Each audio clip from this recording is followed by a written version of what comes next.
What's up, space pirates? This is your Admiral, the ever-charming Dr. Disaster. And as this new year rolls in, it looks like we have another Sweet Baby Inc. game to make fun of for being an absolute failure of the highest magnitude, because everything that company touches turns to shit. I'm the champion of failures! Thanks to the detective work of the YouTube channel Gothic Therapy, who you should check out by the way, but thanks to their work on tracking this down, we now see that the game The Crush House was supposedly worked on by Sweet Baby Inc. What the hell is even that? This sort of work is especially important right now since this consultancy agency, Sweet Baby, has essentially gone into hiding. They don't want gamers to know what they are working on.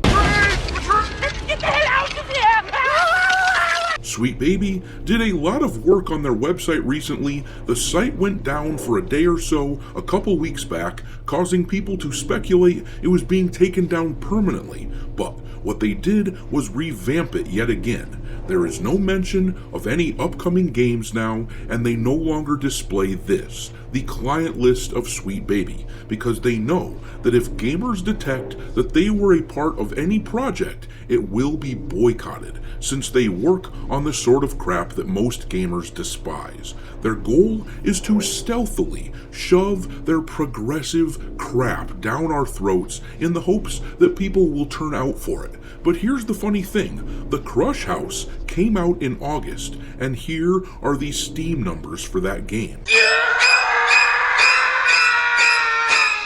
Oh, shit! Those are damn near Dustborn levels of futility right there.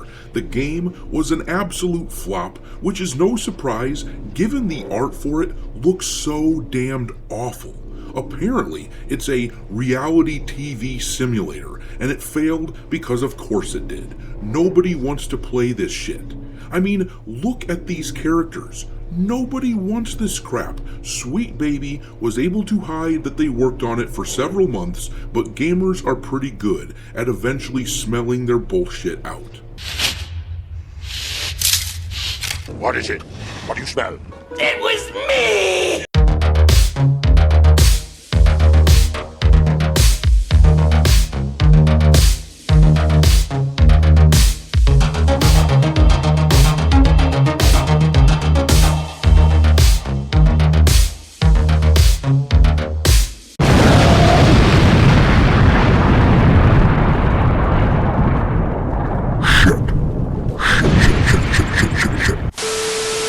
Alright me hearties, make sure you like this video and subscribe to the channel if you haven't done so already, and also, don't forget to follow me over on Twitter or X, or whatever you want to refer to it as these days. I keep a list on there of games lousy with wokeness pinned to the account at all times for your reference. My handle over there is Dr. Disaster 1.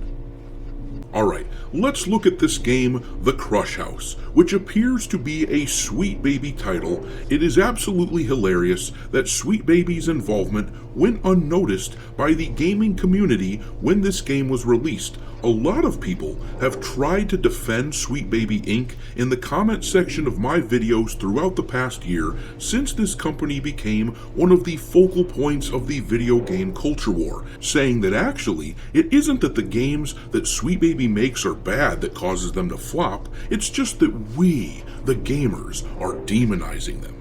And I will say this, our focus on the company definitely helped titles like Flintlock: The Siege of Dawn and Unknown Nine Awakening reach rarefied air in their levels of failure. But even without being embroiled in the culture war, a Sweet Baby game will flop because they only put out shit. This game here, The Crush House, is a degenerate game. It's a game that's all about a reality TV show set in like 1999 or something, and you spend the whole time trying to decide who you're going to sleep with. It's really, really degenerate, especially when you look at how ugly all of the characters are in this game. But this game was always destined to flop because it's a new IP that is woke as hell.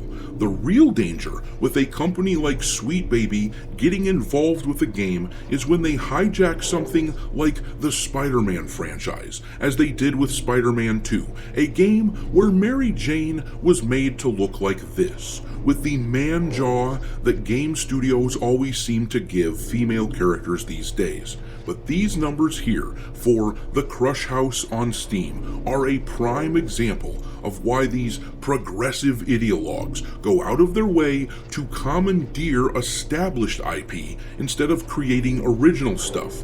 I'll say this, I actually kind of respect games like The Crush House and Dustborn and Concord. Yes, they're terrible games and they flopped in the most awful ways imaginable, but at least they were original. They didn't try to sneak their woke shit in through the back door. But that's why these guys always go after established IPs, because they know that their ideas don't hold up on the free market. And you've got to think, there are billions of people on this planet right now, but only 7 of them can be bothered to play this game on Steam at the time of this recording.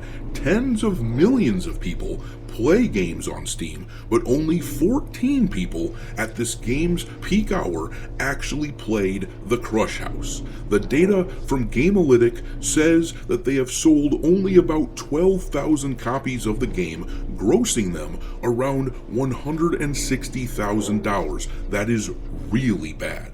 That amount might not even cover the cost of consulting with Sweet Baby Inc. But this article here breaks down how we know about Sweet Baby's potential involvement with this game.